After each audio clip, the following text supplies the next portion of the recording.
to talk about today is troubleshooting techniques and principles.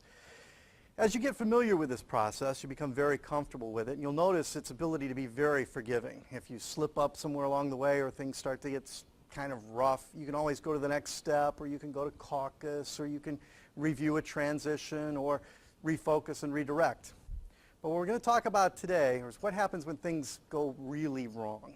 How do you approach them? What techniques are available when parties don't cooperate or challenges come across or hooks happen? We're going to look at all those. But primarily what we're going to discuss are the principles behind the techniques, so that while you may be able to master the technique, and that will be good for each specific illustration that we provide here, if you understand and internalize the principles that undergird and lay a foundation for the process itself, then you'll be able to handle anything that happens at any time by relying on those key principles. But before we jump into the specific scenarios for troubleshooting, for those of you who have pulled this presentation off the shelf and looked at this one first, let's do a little bit of a review about what mediation is and what we're talking about in terms of the collaborative model that we're teaching here. For mediation, what we've been using throughout this as a definition is a process that empowers people to make an informed decision in their own best interest. And if we look at the process steps, we have several steps that we go through in terms of the process. We start with mediator's opening statement, we call MOS. POS, P-O-S, is party's opening statement, and then joint discussion, caucus with both parties, a reconvening together, and then an agreement writing step. So what we're going to look at in terms of troubleshooting or potential trouble spots along the way and techniques and principles could happen anywhere along the line in this process, and we're going to look at several of them. So let's jump in. We're going to look at challenges. What happens when you're challenged or the process is challenged? What do you do with interruptions? How do you handle those? Or how about when a party decides they're ready to end this and they're going to stand up and leave the room or leave the table? Or you have a party who refuses to talk at a table. They won't give you any information whatsoever. Or how about an imbalance of power? I get that question a lot. What happens when someone's being intimidated at the table? And then violence. What happens if violence breaks out? So let's start with challenges. Challenges can come in many forms.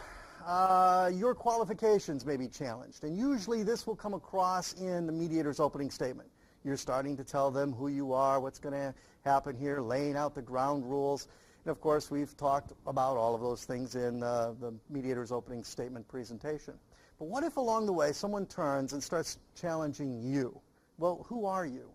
Why are you here? What gives you the right? What qualifications do you have? Why should I give any credence at all to your presence at this table? What you can do in any time you have been challenged in terms of who you are is first thing respond back to the process or respond to your role here. Again, my role here is a third-party neutral.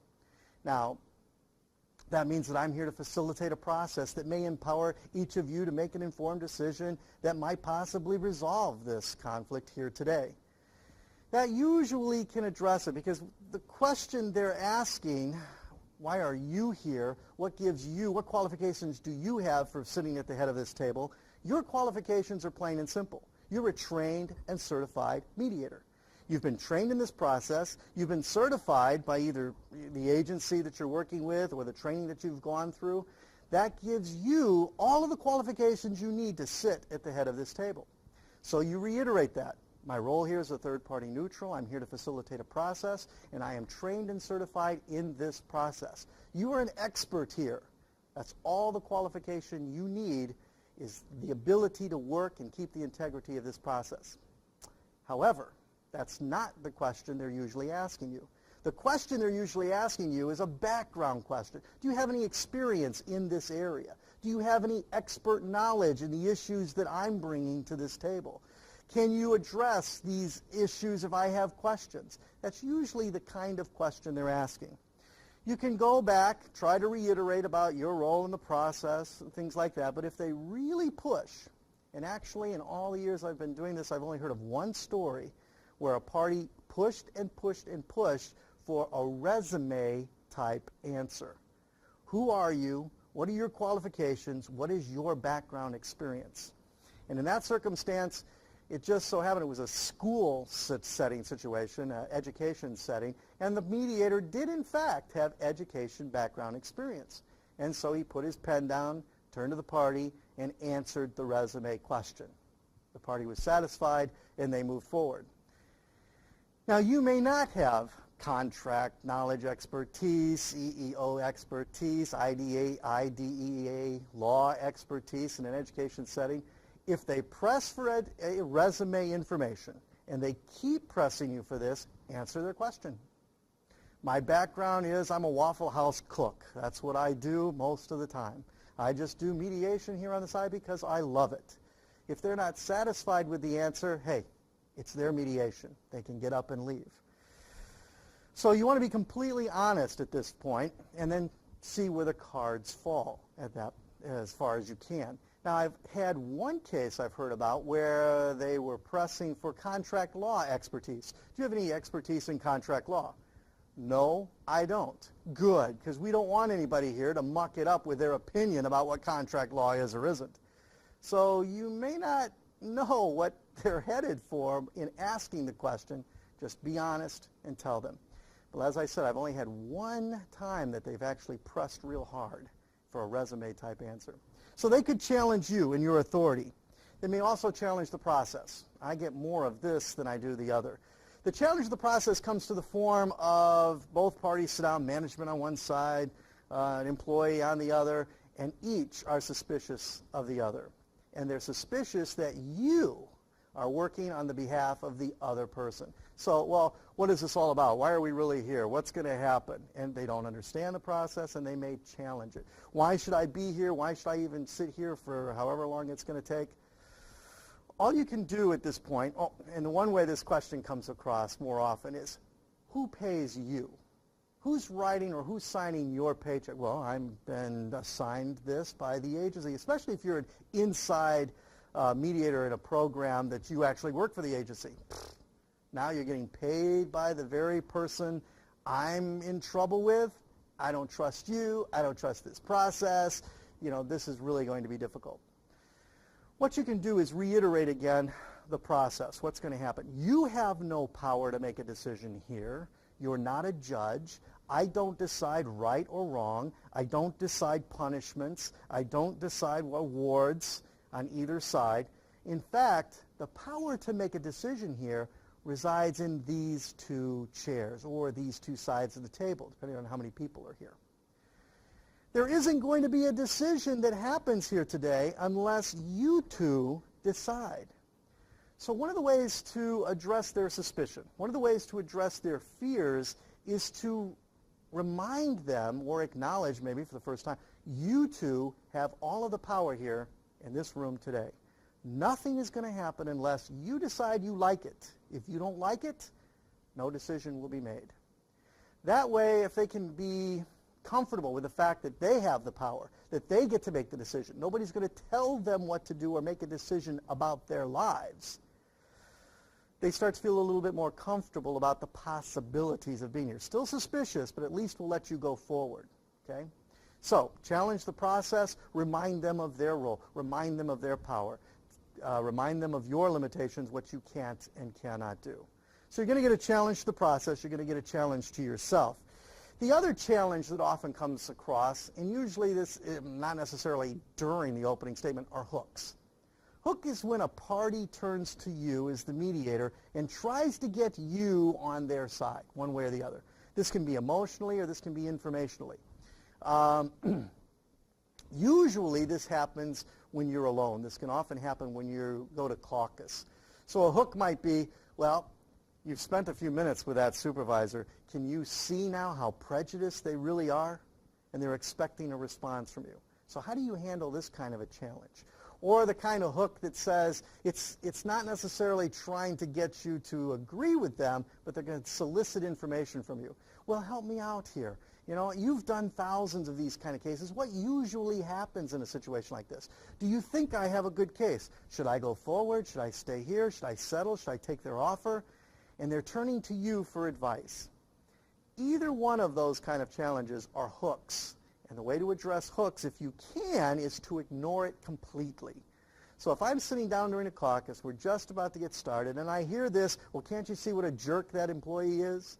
I'm going to stay with my transition. I'm not going to lose a step or skip anything. I'm not going to take time to answer their question. I'm going to finish my transition, go right into what I'm doing in the next process step, and try to ignore their question. If I'm finished, and I turn to them and say, well, was there anything else you wanted to add or something you wanted to say, or could you tell me more about this? And they look at me and say, I ask you a question. Now I'm point blank, I'm going to have to answer it. So let's say, the first one, can you see what a jerk that supervisor or the employee is? My answer is, at this point, what I think about this situation, about your employer or the employee, really doesn't matter. What's critically important here is what you think about this case, this situation, this person, whatever the context is. And I wonder if you could tell me a little bit more about, okay? So they've challenged me, they've given me a hook, and what I've done is said what I think is important. I don't make a decision here. I don't make judgments. Any decisions that are made are going to come from you. So what's critically important is what you think about this situation. So let's talk a little bit more about that. Let's say they're soliciting advice. Well, what should I do? Should I continue on with this case? Should I take the settlement? What do you think? What's your best advice? Well, my role here, again, is a third-party neutral.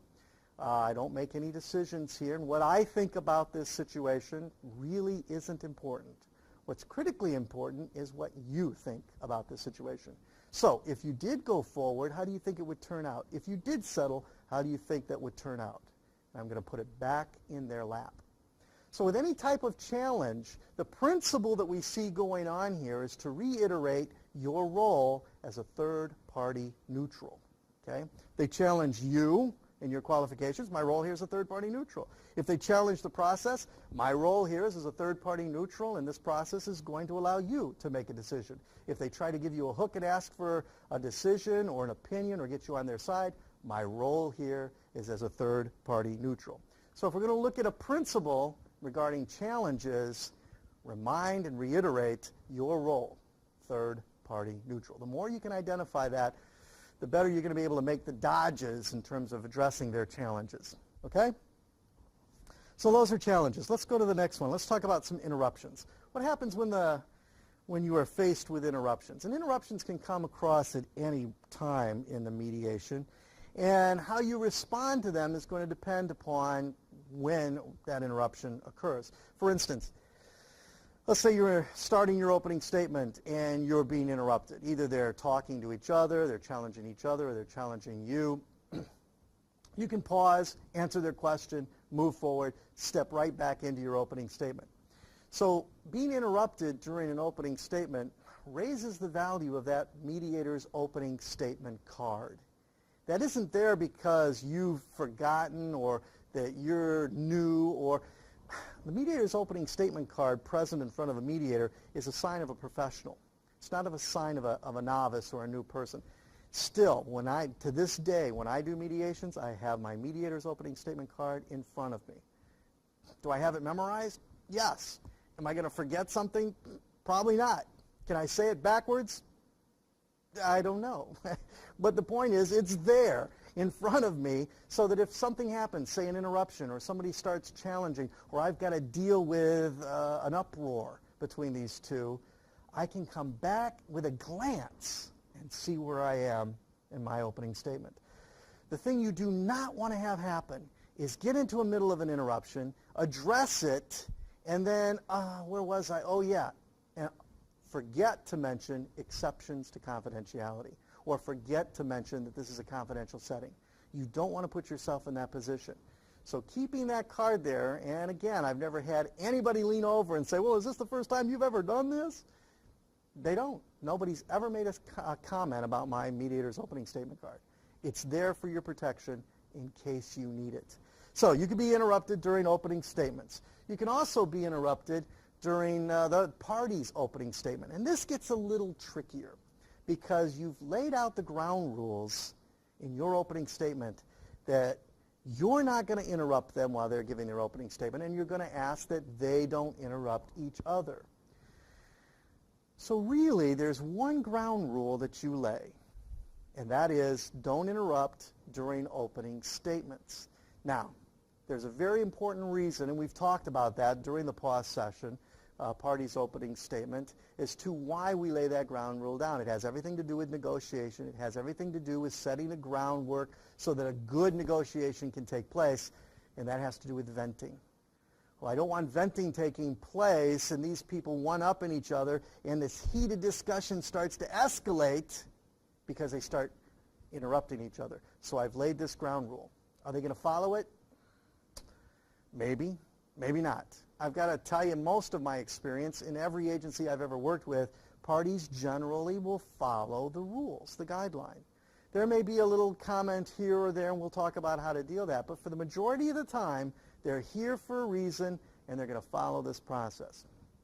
But again, this is troubleshooting. What if they don't? So, I'm sitting there. I've turned my chair to the party. I've got eye contact. We've got communication going back and forth. And all of a sudden, the other party starts interrupting. They make a comment. Oh, that's stupid. Oh, that's a lie. I can't believe you're telling him that. I want to use the lowest level of intervention, and that's what the LLI stands for. The lowest level of intervention I can in order to get things back on track, in order to keep the flow of communication going. So what do? Here I am, eye contact with the party, body language communicating, intense focus on this party while they're giving their opening statement, and this person out of the corner of my eye throws out a barb. The lowest level of intervention you can use to keep the communication going is ignore it. Don't give any recognition that a barb's been thrown, that a comment's been made. Don't turn and go, huh? Don't turn with your body language. Don't give any eye contact, which gives the person permission to say more. Stay focused over here. Don't take your eyes off of them at all. And usually that sends a signal, at least to the person who's doing the talking. Remember, you want to keep that flow of communication open, that we're still going here. We're still talking. Keep talking. Don't stop. And the barb, it's just a quickie, if ignored, can stop. That's usually most effective. I've used that a lot. But what if it doesn't work? What if the barb goes across, I haven't given any recognition, the guy gets a little frustrated and starts throwing a few more? Well, I want to use the lowest level of intervention. Ignore is not working, so I've got to up it a little bit. The next level of intervention that we can deal with is a non-verbal way of sending the signal. And there's several ways I can do this. The most common one for a mediator to use is to put their hand up. Either put their hand up or put a finger up, or some signal that suggests one moment or just a minute, or hold off. Okay, now you don't want to be intrusive in their space with your hand. I've seen mediators just lean across the table and tap the middle of the table, not say a word, and many times not even take their eye contact off this other party. Just put their hand in the middle of the table and tap it, or just put their hand up, hold it up. Don't even look at them yet. Something else you can do is the cold shoulder. Lean into the other party a little bit more. Careful, you're losing, you want to keep tabs on what's going on out of the corner of your eye, but I can still send a signal that it's not your turn to talk. They're trying to get your attention. They're trying to interrupt this process, but I can use my body language to communicate it's not your turn. So I can use all sorts of nonverbal clues to remind them that, remember, you're not supposed to be talking. But what if that doesn't work? What if now it starts turning into sentences, paragraphs? Now the eye contact is shifted from here to here, and these two are starting to go at each other. He makes a barb, they make a comeback, here's another comment, boom. Now the flow of communication is lost completely. I need a higher level of intervention at this point. The next level, again keeping it as low as possible, would be a verbal response. So here's what I do. I have my body language centered in this direction, talking. It's now interrupted. It's going in this direction. I turn my body, my chair, to the center of the table and say, excuse me, let me interrupt you both for a moment. Because remember, I've promised I wouldn't interrupt during parties' opening statements either. Excuse me, let me interrupt you for a moment. If you'll recall, in my opening statement, and remember, we're going to go back to the opening statement. We're going to blame this, draw attention to the process, not their behavior. I'm not going to turn and say, this is rude. I ask you not to interrupt. You shouldn't be talking this way. This isn't being productive. Why don't you just be quiet? No, I'm going to go to the process. If you'll recall, In my opening statement, I said that this would be a time of uninterrupted opening statement. And then I'm going to do something else. I'm going to blame it on myself. It's going to be helpful to me if I can get this information in an uninterrupted fashion. Remember, I don't have any of the details about this case other than maybe what we got in intake over the phone. But I'll need to hear this from each of you. It's going to be helpful to me if I can get it in an uninterrupted fashion. I'm going to go one step further, usually. Depends upon the level here of the interruption. But if I have to go all the way, I'm going to go with this one extra step. I'm going to turn to the party who's interrupting and saying, I really do want to hear what you have to say. It is very important to me. So if you would jot those things down, I'll make sure we get a chance to talk about them in just a moment. So what I've done is I've focused back on the process. I've told them that it's going to be helpful to me. They may be willing to help me where they're not willing to help each other. But I've also told them that what you have to say is important. I do want to hear it. I haven't devalued the information. I've just postponed it. Then I turn my chair back and say, please continue. So I've got verbal intervention if I need, and if that happens to be the lowest I can go, I will use that.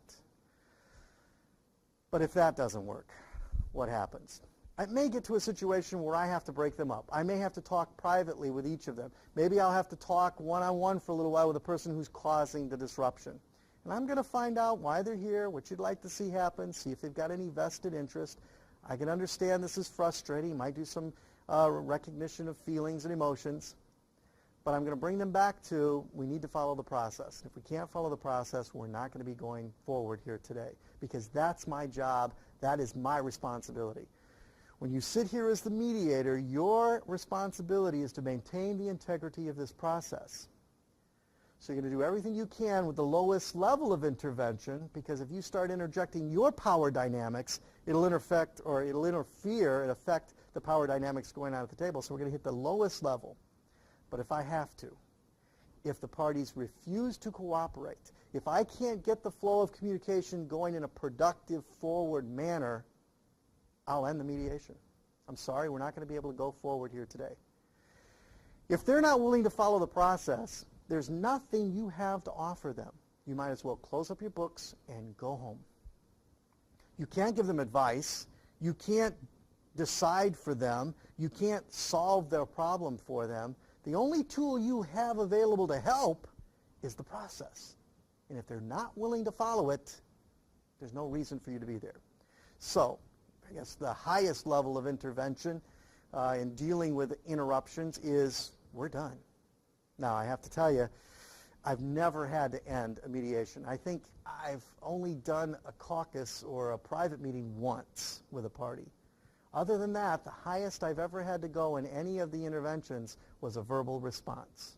And I've had to mix a nonverbal and a verbal, and depending upon the type of interruption. But that's how you handle the breaking of the ground rules. It's a little more technical because it's a ground rule. If they interrupt any other time, let's go to the next portion. They interrupt each other any other time in joint discussion and reconvening together, in agreement writing, you're going to deal with it a little differently because it's not a ground rule not to interrupt each other, other than that party's opening statement. So if we're in the midst of a joint discussion and Bob's making a statement and Joe jumps in, I'm not going to stop that necessarily. If it starts to get heated, then I need to step in and do something. And we use our communication techniques of redirecting and refocusing. Excuse me, let me interrupt you for a moment. Both of you have talked about I can either summarize, I can ask a question, somehow of getting their attention back on me, redirecting, and then refocusing the communication. All right? So, different type of interruption because it's in a different part of the process. Let's take another one. It's not really unusual. What happens if your interruption comes in the form of a crying? One of the parties starts to cry. In most EEO workplace disputes, I rarely have crying. But in an education setting, when you're talking about special needs kids, you got a family there who's talking about the future of their child and the expectations that they had and wanted for that child is not what they imagined. There's sadness. There's tears. There's frustration. And sometimes tears can be helpful even. So crying, while it can possibly be an interruption, don't get too nervous about tears in a mediation, regardless of the setting. So if I have a party there and they're weeping, and it's not interfering with the flow of communication, either my communication with this party or the communication with each other, I won't do a thing about the crying at all. The weeping, there may be tears running down their face, that's fine. If they're still able to communicate, still able to move forward, we don't touch it. We leave it alone. Don't draw any attention to the tears at all. But if it gets louder, let's say it starts to become, and it's loud, and now suddenly I'm talking and we can't hear, and now the attention's drawn to this person, I have to step in. Again, we want to use the lowest level of intervention. So if the lowest level of intervention is ignore, we can do that with weeping, but loud, we've got to do something. So of nonverbal, all right, let's try a nonverbal. A nonverbal that might work is tissue, Kleenexes, okay? Someone starts to cry, it starts to get loud. What I can do is offer a box of tissues. Now, there's several ways you can produce this box. I used to set a box of tissues on a table during the mediation when we started. And every single time the person would come in, sit down, and someone would make a comment about that box of tissues on the table. What, you expect me to cry? What, this is going to be rough? And I always come back with, no, those are for me, because I'm probably going to cry. I got tired of having to address those comments, so I don't put a box of tissues on the table anymore. Now, you may not have that experience. Box of tissues on the table may work fine with you. What I've started doing is putting the box of tissues on a side table or behind me if I need be. Now, if something happens, someone's crying, I need to retrieve those. I can either lean over and get it, or a couple of steps, I've got tissue. But what I found most effective, and what I now do every single time, is when I'm doing a mediation, I have a travel pack of tissue inside my suit coat pocket. If someone starts to cry, I can just reach in, pull it out, lay it on the table, and slide it in their direction. It's an offer. I don't pull out a tissue and hand it to them. That's too connectional at that point. I'm just offering tissue to them. If they feel they need it, they can use it. If not, they can ignore it while it's sitting there. So as a nonverbal, I can reach in, slide it over. I may still keep the eye contact, not even look. Slide it over. They can use them if they want. If it becomes very disruptive, then I'm going to have to do, my next lowest level is going to be a verbal. And at this point, we're taking a break. I'm not going to turn to the party and say, do you need a break? Because I subtly give up control. I subtly turn the power or control of the process over to this person, because do I know whether these tears are real? I don't know. And it could be manipulative. It could be a way of intimidating the other party. It could be a way of trying to get control of the process. I don't know. I don't need to know. What I need to do is maintain the integrity of the process and keep the communication going in a forward direction. So, they're crying loud, it's disrupting the process. Excuse me, this would be a good time to take a break. And I'm not going to say why, well, you've lost control and you need to get yourself together, man. Let's take a break. No, it's just simply, it's time to take a break. I'm going to escort you out here, I'm going to escort you over here, and while I'm escorting them, I'll point out where the bathroom is, where they can get a drink of water in order to calm themselves down. And I probably won't put the parties in the same room at this point so that, badgering doesn't take, you little wimp crying over there, what's the matter with you? I'm going to separate them, okay? So I've moved up the hierarchy for a verbal at that point. We're taking a break, right? So those are ways to deal with crying. Crying doesn't have necessarily disrupt the process. Don't lose your cool just because someone's crying. Don't draw attention to it. Your role there isn't to comfort them. Your role is to maintain the integrity of the process. Tissues for nonverbal, take a break if we need. We can get them back together, check on the person who is doing the crying, see if they're ready to get back together. If they are, bring them back together, move forward. If it happens again, go through those steps as many times as you need to.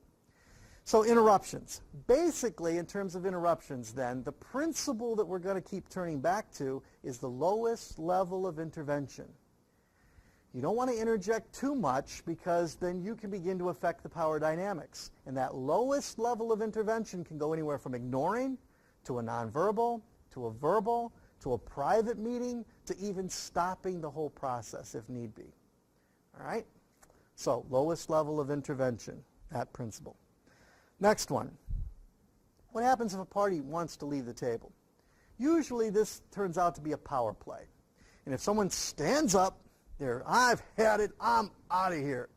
What you want to do first is meet this power play on their level. If they've stood up, you want to stand up. You want to keep a face-to-face communication if you can so that, staying on the same level of eye contact. So they stand up, you want to stand up. And you're going to ask, excuse me, let me interrupt here for a moment, okay? Now you're going to make an appeal. You're going to appeal for help for yourself and look for the possibility of buying some time. Excuse me, okay? Now you've got their attention. You may even have to call their name. Excuse me, Bob. I can see you're very frustrated about this. I might throw in, some recognition of their emotions and reflect some feeling there. I can see that you're frustrated about this. This is a frustrating situation for everyone. And then I'm going to appeal to the process. It's going to be helpful to me, or the process calls for me to hear from you next, for me to hear how you see the situation, for me to get the information, because as you know, I don't have any details about this. It's going to be helpful for me to hear from you. Would you be willing to stay long enough for me to hear how you see the situation? Now they say yes, they say no. If they say yes, they sit back down. They may be willing to help you. You're going to appeal to yourself, appeal to the process. You're not going to draw attention to negative behavior. Those are the two things you can identify: yourself, the process. Let's say it doesn't work. Let's say the person says, nope, I'm not giving you another second. I'm out of here. And he starts headed for the door. At this point, I'm going to excuse myself. Excuse me, Joe, I'll be right back. Now, I'm going to go out and follow them in the hall, try to get their attention one more time. Excuse me, Bob, can I have another minute with you? Now I'm out in the hall. We're in a private meeting. There's some things I can do, as we've learned in caucus, things I can do in a private meeting that I can't do in front of the other party in terms of power dynamics and risk. So I'm in the hall. I may still go through the spiel of, would you be willing to help me? Would you be willing to give us a few moments? Usually these things last about 6 or 8 hours, Bob, and we've only been in it for 20 minutes. Could you give me another, 5 hours? No.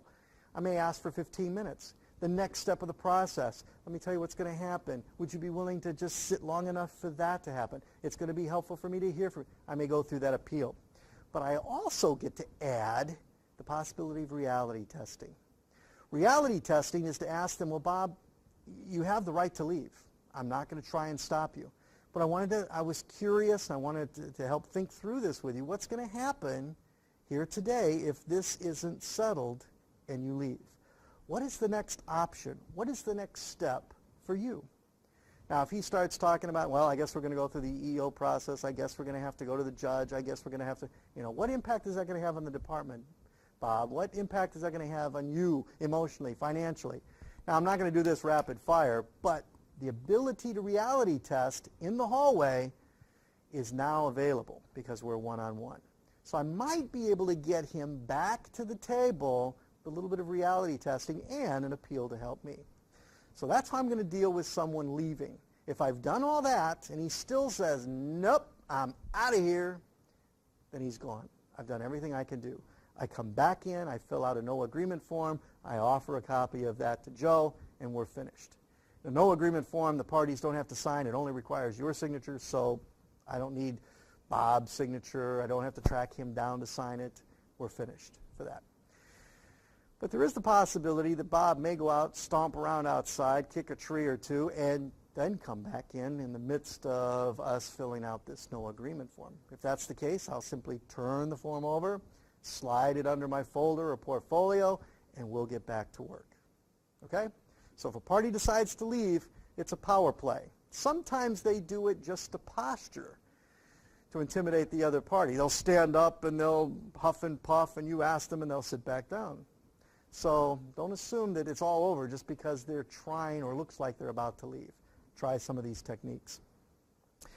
But again, the principle behind the technique is blame yourself, blame the process. It's going to be helpful to me. I'm missing information. It would help me a lot if I knew.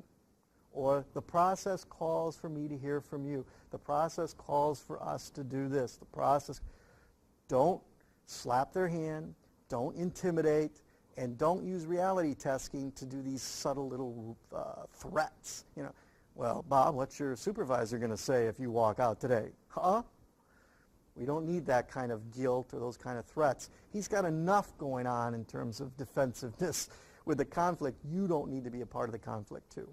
So blame yourself, blame the process. Let's look at another one.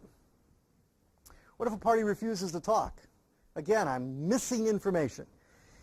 And in all the mediations I've done, I actually had one where this has happened. We did a training not too long ago, and the very first, we went through the process of what happens when a party refuses to talk, and this woman came back and said, you know what, the very first case I ever did, this happened to me. I mean, it's rare, but her very first case, this happened. She knew what to do. She handled it, went right on with the process. It worked out great.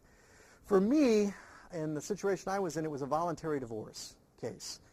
Husband, wife. He did his opening statement. He turned to her. She wouldn't say a word. Not a word. And we went through the techniques of what to do next. So what you want to do if someone refuses to talk is wait for a moment. You've turned to them, said it's now time to hear from you. If you tell us why we're here, what you'd like to see happen, boom, not a word. There's, again, you can appeal for help, right? The process calls for me to hear from you now, to hear how you see the situation. Notice we try to stay away from hear your side of the story. That kind of has this implied someone's lying today. But to hear how you see the situation, and it's going to be helpful for me to hear how you see the situation. As you know, I don't know anything about this case, so if you could tell me what's going on, and again, silence. She didn't say a word. I can raise the ante just a little bit by asking a question. And I'm going to appeal gently and still come back to, can you help me? Will you, follow through with the next step of the process? But I might also pop this question. Am I to understand by your silence that you see the situation the same way he does? I'm going to be careful how I word this and how my voice tone comes across. So you agree with him, huh? I'm not going to be that intrusive, but I'm going to be gentle. Am I to understand, I may be wrong, am I to understand that your silence indicates you see the situation the same way he does? 9 times out of 10, I'm going to get a no or a hell no out of this situation. If that's the case, then we may have opened up the door here and they may start talking. In the case I was in with the voluntary divorce, that didn't work either. I got a blank stare. So I had to go to a private meeting. And that's what we can do next. In a caucus, I can do a little bit more. I can, again, appeal for help. I can still appeal to buy a little bit of time. Would you be willing to work through the next process? Would you be willing to share with me, right? I don't know why she was quiet, whether it was intimidation from him, whether she's just at a loss, maybe she's furious. I don't know. I'm going to find out, so I'm going to meet privately with her. Might buy some time, and I might do some reality testing. You can be silent. You can do this all day long. If you want, we can end this process. But I'm curious, what's the next option available for you if we leave here today? What's next? What's the next step? If she does share with me, and she does decide, well, I want to wring his neck. He's driving me crazy. I just can't stand it. Every time I open my mouth, he jumps down my throat. Whatever it is, if she starts to share with me, then we're going to have she's given her opening statement to me, or she's given the information to me. When we're all finished, I've got to see if we can get the communication back together.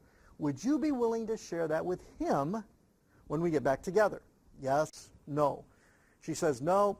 Would you be willing for me to share it with him? If she says yes, that would work better, I'll feel more comfortable, then I have to be careful. I can share the information, but I don't want to put myself in an advocacy position. So if I get back together, I'm going to summarize what she said, but I'm going to keep turning to her and saying, did I get that right? Is that how you meant it? Did I communicate that the way you intended? So I want her involved in this process, not me being a spokesperson for her. I also, if she has decided to share with me privately, I want to cover, is there anything that we've talked about you do not want brought up? What's confidential here? You want to treat this like a caucus and all the ending rules about confidentiality. Is there anything you don't want me to bring up when we get back together? Anything you want me to keep confidential? Oh yes, don't tell him that. Okay, I won't raise that then when we get back together. In this particular case, I met with this woman 3 times. We met privately. She would talk to me, but each time we got back together, stone-faced silence. She wouldn't say a word to him. I would caucus again. We would talk some more. And she kept saying, I don't even know why we're here. I don't even know why we're here. I don't even know why we're here. And I got the impression they got up that morning, hopped in the car to go to the Walmart and go shopping, and he took a detour to get a divorce. It was like she didn't even know what was going on. She was completely stunned and unprepared to be there. So we ended the mediation session today. There clearly wasn't going to be an empowerment or an ability to make an informed decision. She needed to have more time to grasp or to, I don't know, to begin to cope with the reality of his decision for a divorce. So, someone refuses to talk, appeal to yourself again, try to buy some time, go to caucus. If they'll share, see what they'll, with you privately, see if they'll share it publicly, cover confidentiality, and you're back in the game. Okay? So the principle is the same one as the other one because it has to do with gaining information. Blame it on yourself, blame it on the process. It's going to be helpful to me if you'll talk. Let's do another one. Imbalance of power. This, out of all the trainings, this is usually the question that gets asked. When someone thinks about something going wrong or being in a situation, they think of intimidation or an imbalance of power. How do you deal with imbalance of power in a mediation? And that imbalance can come in several ways. You can have a personal imbalance, positional imbalance, so that supervisor, employee. There's clearly an imbalance of power there. In some agencies I've done mediation for, the imbalance of power is right there on the sleeve. You got colonel, you got private. There's not a whole lot you can do about that visible, obvious positional imbalance. We'll talk about some things you can do. What about emotional imbalance? Right? Some persons, just like the woman earlier, she was not prepared, not ready to be there. He clearly knew what he was doing. He wanted this divorce, wanted it today. He was moving forward. What do you do with an emotional imbalance? Someone's not prepared for the crisis or the conflict or the impact that this is having on them here at this room. And the other one, an informational imbalance, where someone has all the expertise, all the information. They know the law, and they're using it to intimidate or create an imbalance of power. You're going to use the same techniques regardless of the form of the imbalance, whether it's positional, emotional, or informational. And what you're going to do is use listening and summary skills. And by doing this, you end up infusing value into the party whose power is being lessened, and you're going to slow the pace. Both of these things, you can effectively address imbalance of power. Now, your goal isn't to balance the power. That is not your responsibility. Your responsibility is to empower parties, maintain the integrity of this process in order that two parties may be empowered to make an informed decision. You can be empowered to make an informed decision without having equal power. So that's not the goal. We're not going to balance the power. But I can address some of the imbalance. Let's take an example. We've got a supervisor who is just bullying an employee. Okay, communication style is confrontational, direct, and they're just hammering the person. You can literally see with the body language and the comments, soft-spoken tones, that this person is intimidated. and they are just firing at this person. You know this is wrong. You know you don't have a case. You know you've just done this to embarrass me. You need to drop this. I mean, this is just a waste of time. You're wasting company. I can't believe you're being selfish about this whole... And they are just rolling over the other person. Excuse me, just a moment. There was something I needed to address. I'm a little bit confused. And I will turn to the person who's being intimidated, and I will ask them a question. You mentioned earlier the situation, how you saw the incident in the hallway 3 months ago. I wonder if you could say a little bit more about that. I was confused about part. I'm not confused. I understood what they said, but I want them to say it again. And here's what's going to happen subtly. They're going to start talking to me. They're going to reiterate or repeat what that situation was about and how they felt about it. If the boss starts interjecting, excuse me, just a moment, I really want to hear this. I was really curious. But please continue. Tell me more about that. And they start telling me. And you see how terrible this is? No, wait a minute. So what you're trying to say, and then I'm going to summarize. And I'm going to summarize really slowly. So what you're saying is when you were in that hallway, you felt like the communication was... it just wasn't, it didn't flow as well. You felt like it wasn't as clear as you wanted it to be. Now what I'm doing by slowly doing this is I'm slowing down the pace. I'm breaking up the pace of this person just badgering, rapid fire. The other thing I'm doing is I'm infusing value in what this person is saying.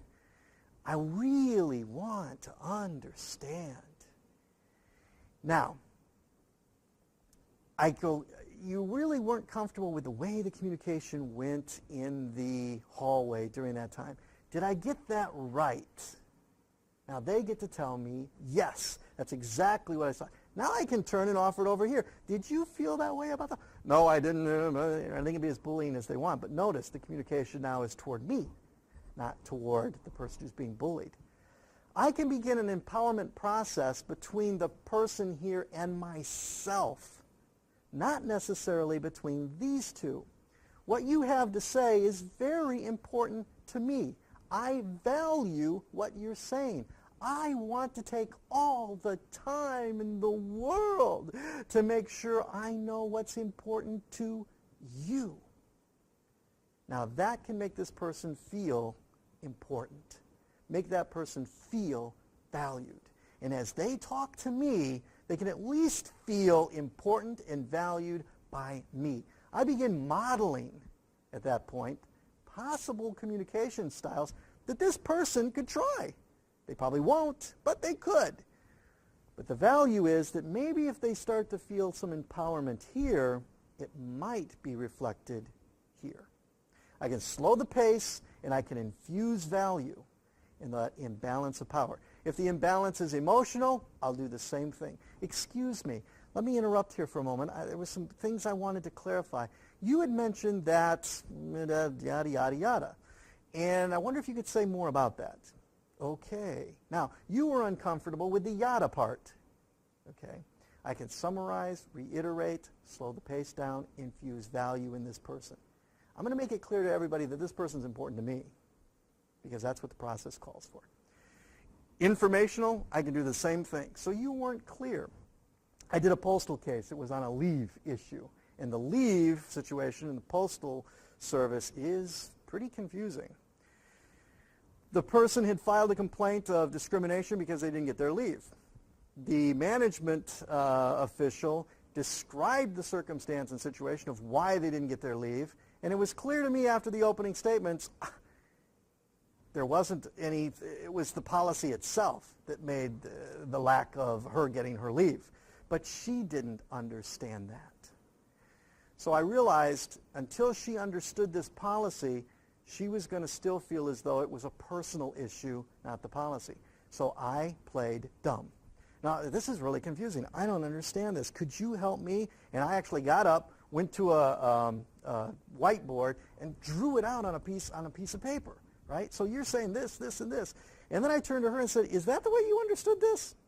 Suddenly the light bulb went on for her. Oh. And now we needed to go to caucus in order for her to save face. So it was time to go to caucus at that point in time. And that moved forward based upon balancing or dealing with the informational imbalance at the table. Summarize, get the information, slow down the pace, infuse value. So the principle for dealing with imbalance of power is listening skills. Use your communication skills. Apply reflective listening and summary skills. The last one, violence. This is the one that most people dread the most, right? They're concerned about, oh, well, what happens in a situation where violence happens? Okay? I got to tell you, this rarely ever happens. In all of the years that I've been mediating, I've never had violence break out at a table. I've had shouting break out at a table, but I've never had physical violence take place. So, what do you do if it does? Your responsibility in that setting is to get help. If I'm sitting there and all of a sudden Joe lunges across the table and goes for Bob's throat, my job is not to step in the middle. Here, Joe, take my throat instead. Or here, let me stop this. My responsibility is to get help. Therefore, I have set the room up so that my chair at the head of this table is closest to the door. Now, there's other reasons for that, but this is one of those reasons. If something happens, I need to get help and get it quickly. So I'm going to be out of my chair at that door, and I'm going to be hollering for someone to get down here right now, call 911, get the police, something. I'm getting help, okay, which raises the first issue. Never mediate in a place or a situation where you are alone. Now, that's your responsibility. If you're doing the intake, make sure there's security available or someone so that if you stick your head out and yell, someone will be there. If someone else, a case manager, is responsible for the intake, it's your responsibility to make sure that they've covered this issue. Never mediate in a place where you're alone. I've been in some circumstances, postal offices that close 5 o'clock. They want to have the mediation at 6. Everybody's gone and the building's locked. It's just you three. That's a recipe for trouble. You don't want that to happen. So you want to make sure security's available, there's a phone close by, someone can come down and help, right? Now, if you're just trying to pull two people apart and they're in adrenaline and they're fighting, or there's women involved, you could be, as a male, you could be in trouble for assault or harassment. Nothing else. You want somebody else whose responsibility it is to do that, to be in that room, okay? So you want to get help. But also be watchful. As far as violence is concerned, I'm going to be paying attention to the body language in the room. I'm always looking at, even if I'm listening to someone else, out of the corner of my eye, I'm watching body language. If they start to get fidgety, or they're starting to reach down and dig in, fumble through a purse, or they're looking for something in a briefcase, I'm going to interrupt. Excuse me. Right? Watching their body language. Excuse me, let me interrupt for a moment. Can we help you with something? I notice you're digging pretty deep into that purse. Is there something we could help you with there? Right? Could you hand me that gun that's in your purse? Not do that, but I can stop the process. I can interrupt here for a moment, redirect the focus. If I have to, we'll caucus and pull these two apart. So I'm going to watch the body language, and I can usually deal with frustration before it gets to the violence level. But if it does, if they start reaching across, and anything can be a weapon. I mean, somebody walks in with an umbrella or a cane, we move the umbrellas and the cane, off to the side, lean them over there on the wall, put them on that table. We don't want them here at this table, right? But a pen could be a weapon. A glass or a cup could be a weapon. So pay attention. But it rarely, rarely, rarely happens. If it does, your responsibility. Get out of that room and get help. It's the airline principle. When you fly and the airplane loses altitude, the cabin depressurizes, and those oxygen masks fall from the ceiling, they instruct you to put it on yourself first before you help a child or someone around you. The reason is if while you're fumbling to get the oxygen mask on this loved one and you pass out, you're of no value to anybody. Both die. If there's violence in this room and you throw your body across the room or you start trying to pull people apart and you get stabbed, you're laying there bleeding, you're of help to nobody, okay? Especially yourself. So what you want to do is put the mask on yourself first, then you can help others. Get out of that room, get help. Someone in there will help you. All right? So, principle with violence, get help. So let's look at all of the principles. If you can understand these principles and the way in which they kind of grow out of the philosophical underpinning of the process itself, by internalizing these and understanding these principles, you can address any problem that comes across, not just the ones we've identified. Maintain your neutrality. Number one, key. And reiterate, remind folks if you need to, but your neutrality is the empowering mechanism for the other two parties. You're neutral. Not passive, not a dead fish. Neutral. I will not pass judgment on what takes place here. Lowest level of intervention. Anytime you are going to intervene or have to intervene in any situation, you want to pick the lowest level. It's like in martial arts. That black belt has the ability to snap your neck in a second. They have a killing capacity, but they are trained to use the lowest level of intervention to stop the attack. They're trained to kill, but they're taught to use the lowest level of intervention. Same principle here.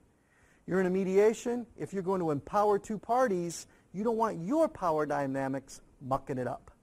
So what you want to do, lowest level. Ignore, nonverbal, verbal, meet privately, and if you have to, stop the situation. Stop the mediation. Blame yourself for the process. It's going to be helpful to me. The process calls for, often a useful phrase. Listen and summarize. Your communication skills are incredibly powerful. That can get you out of a lot of situations, a lot of trouble in a mediation. And the last one, need be, get help. Get out of that room, find somebody, call. They'll be down there to help. Okay?